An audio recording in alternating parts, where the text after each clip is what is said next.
বাংলাদেশের ইতিহাসে নেক্কারজনক এক ইতিহাস হয়ে আছে পিলখানা হত্যাকাণ্ড। স্বাধীনতা পরবর্তী ভয়ঙ্কর এক কালো দিন 25 ফেব্রুয়ারি 2009 সালের এই দিনে ঢাকার পিলখানায় সাবেক বিডিআর সদর দপ্তরে নারকীয় হত্যাযজ্ঞে মেতে উঠেছিল কিছু বিপথগামী সৈনিক, যাদের হত্যাকাণ্ড ভিত নাড়িয়ে দিয়েছিল পুরো বাংলাদেশের। আর সেদিন থেকে এই অধ্যায়টা মনে পড়লেই নেমে আসে শোকের ছায়া। বাংলাদেশের প্রতিরক্ষা বিভাগের জন্য অত্যন্ত দুঃখজনক এক অধ্যায় হিসেবে বিবেচিত হচ্ছে এই বিডিআর বিদ্রোহ। তাদের সেই উন্মাদনার শিকার হয়ে প্রাণ হারান তৎকালীন মহাপরিচালক মেজর জেনারেল শাকিল আহমেদ সহ মোট 57 জন সেনা কর্মকর্তা। এছাড়া নারী ও শিশু সহ নিহত হয় আরো অনেকেই। কিন্তু সত্যিকার অর্থে কি ঘটেছিল সেদিন? কি উঠে এসেছে গণমাধ্যমের বরাতে?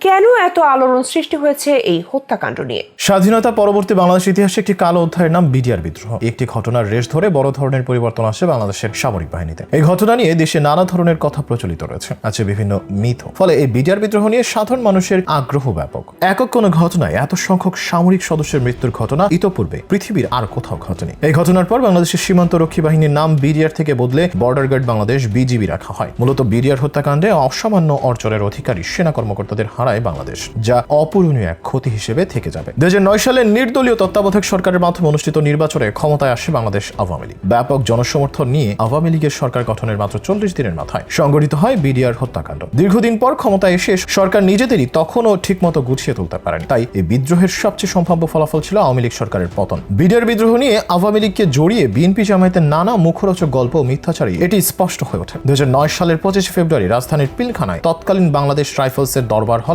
শুরু হয় দরবার। অনুষ্ঠানের শুরুতেই বিডিআর মহাপরিচালক মেজর জেনারেল শাকিল আহমেদ বক্তব্য শুরু করেন। বক্তব্যের এক পর্যায়ে কিছু বুঝে ওঠার আগেই বিডিআরের কিছু বিদ্রোহী সদস্য অতর্কিত হামলা চালায় দরবার হলে। পথভ্রষ্ট সদস্যদের সেদিনের ওই হামলায় 57 জন সেনা কর্মকর্তা সহ নিহত হন 74 জন। পিলখানার 4 দেয়ালের ভেতরে নৃশংস এই হত্যাযজ্ঞ বুঝতে সময় লেগে যায় আরো 2 দিন। পরদিন রাতে আত্মসমর্পণের মাধ্যমে প্রায় 33 ঘন্টার বিদ্রোহের অবসান ঘটলে পিলখানার নিয়ন্ত্রণ নেয় পুলিশ। এর দিন 2 পর অর্থাৎ 27 ফেব্রুয়ারি পিলখানার ভেতরে সন্ধান মেলে একাধিক গণকবরের। সেখানে পাওয়া যায় বিডিআরের মহাপরিচালক মেজর জেনারেল শাকিল আহমেদ, তার স্ত্রী সহ সেনা কর্মকর্তাদের মরদেহ। উদ্ধার করা হয় ছড়িয়ে ছিটিয়ে থাকা গ্রেনেড সহ বিপুল পরিমাণ অস্ত্র। ধ্বংসাত্মক এবং নারকীয় এই হত্যাকাণ্ডের পর 28 ফেব্রুয়ারি লালবাগ থানায় হত্যা ও বিস্ফোরক আইনে 2টি মামলা হয়। কারা এই হত্যাকাণ্ডে জড়িত এমন প্রশ্ন উঠেছিল বহু আগে। ডিএডি তৌহিদ, বিদ্রোহী সিপাহী মাইন, সুবেদার মেজর গোফরান মল্লিক সহ বিদ্রোহ হত্যাকাণ্ডে অভিযুক্তদের প্রায় সবাই বিএনপি সরকারের আমলে নিয়োগপ্রাপ্ত। এছাড়াও টাঙ্গাইল থেকে গ্রেফতার হওয়া 22 জন বিডিআর সদস্য 21 আগস্ট গ্রেনেড হামলার আসামি বিএনপির উপমন্ত্রী সালাম পিন্টুর সুপারিশে চাকরি পেয়েছিল। অর্থাৎ পূর্বেকার সরকারের আমলে নিয়োগ পাওয়া কর্মকর্তাদের নিয়ে এমন ষড়যন্ত্র আর নেক্কারজনক ঘটনা ঘটেছে বলে জানানো হয়। এদিকে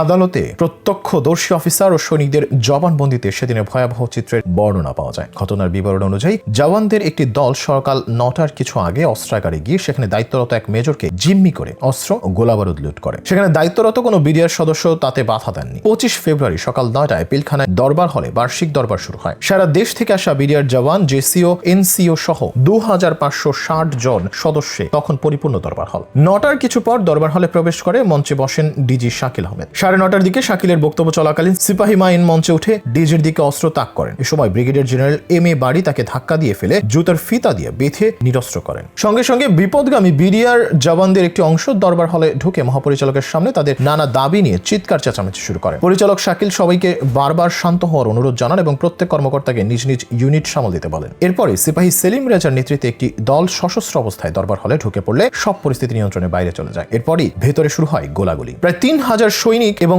জেসিও মুহূর্তের মধ্যে যে যেভাবে পেরেছেন জানালা বা দরজা দিয়ে লাফিয়ে বেরিয়ে যান। ডিজি, ডিডিজি ও ঊর্ধ্বতন কর্মকর্তা সহ 45 থেকে 50 জন দরবার হলে অবস্থান করে আলোচনা করতে থাকেন। অন্যদিকে সিপাহীরা বাইরে গিয়ে নিজেদের সংগঠিত করে। সকাল 9:40 দিকে দেখা যায় লাল সবুজ রঙের কাপড় দিয়ে নাক মুখ বাঁধা বিডিআরের এক দল সৈনিক দরবার হল ঘিরে কিছুক্ষণ পর গুলি করেন। ডিজি তখনও সমাধানের পথ খুঁজছিলেন। বিভিন্ন জায়গায় মোবাইল ফোনের সাহায্যের জন্য সেনাবাহিনী পাঠাতে অনুরোধ করেছিলেন। সকাল 10:30টায় বিদ্রোহী সৈনিকরা চিৎকার করে কর্মকর্তাদের মঞ্চের ভেতর থেকে বের হতে বলেন। ঊর্ধ্বতন কর্মকর্তাদের উদ্দেশ্যে বিদ্রোহীরা হ্যান্ড মাইকে বলছিল, ভেতরে কেউ থাকলে বের হয়ে আসেন। এরপর ডিজি সহ একে একে অন্যান্য কর্মকর্তারা পর্দা সরিয়ে বাইরে আসেন। মঞ্চের নিচে নেমেই কর্মকর্তারা ডিজি শাকিলকে মধ্যে রেখে গোল হয়ে দাঁড়ান। শুরু হয় পিলখানার তাণ্ডব। চলে সেনা কর্মকর্তা সহ তাদের পরিবারকে হত্যা, নির্যাতন, জিম্মি, লুটপাট আর অগ্নিসংযোগের মতো ঘটনা। খবর পেয়ে সাভার ও ঢাকা সেনানিবাস থেকে শাহজাহান এবং ভারী অস্ত্র নিয়ে সেনা সদস্যরা পিলখানার দিকে রওনা হন। এরপর বেলা 11টার মধ্যেই তারা ধানমন্ডি ও নীলক্ষেত মোড়ে শান্তিপূর্ণ অবস্থান নেন। দুপুর 12টার দিকে বিমান বাহিনীর একটি হেলিকপ্টারে করে বিদ্রোহীদের অস্ত্র সমর্পণের আহ্বান জানিয়ে লিফলেট ছাড়া হলে ওই হেলিকপ্টার লক্ষ্য করে গুলি ছোড়েন বিদ্রোহীরা। তারা মাইকে জানান আলোচনার জন্য প্রধানমন্ত্রী ও স্বরাষ্ট্রমন্ত্রীকে পিলখানায় আসতে হবে। 1:30টার দিকে প্রধানমন্ত্রীর পক্ষ থেকে সাদা পতাকা নিয়ে পিলখানার 4 নম্বর ফটকের সামনে যান যুবলীগের তৎকালীন চেয়ারম্যান জাহাঙ্গীর কবির নানক ও হুইপ মির্জা আজম। কিন্তু সন্ধ্যা 7টার দিকে প্রধানমন্ত্রীর সাধারণ ক্ষমা ঘোষণাকে প্রজ্ঞাপন আকারে প্রকাশের দাবি করেন বিদ্রোহী জওয়ানরা। এর মধ্যে সন্ধ্যায় পিলখানার বিদ্যুৎ সংযোগ বিচ্ছিন্ন করে নিহত সেনা কর্মকর্তাদের মরদেহ মাটিতে পুঁতে ফেলা হয়। আর সে ঘটনার পূর্ণ তদন্ত করতে এবার 57 সেনা পরিবারের পক্ষ থেকে সংবাদ সম্মেলন করে বিচার দাবি করা হয়, যেখানে সাবেক সরকার প্রধান শেখ হাসিনা সহ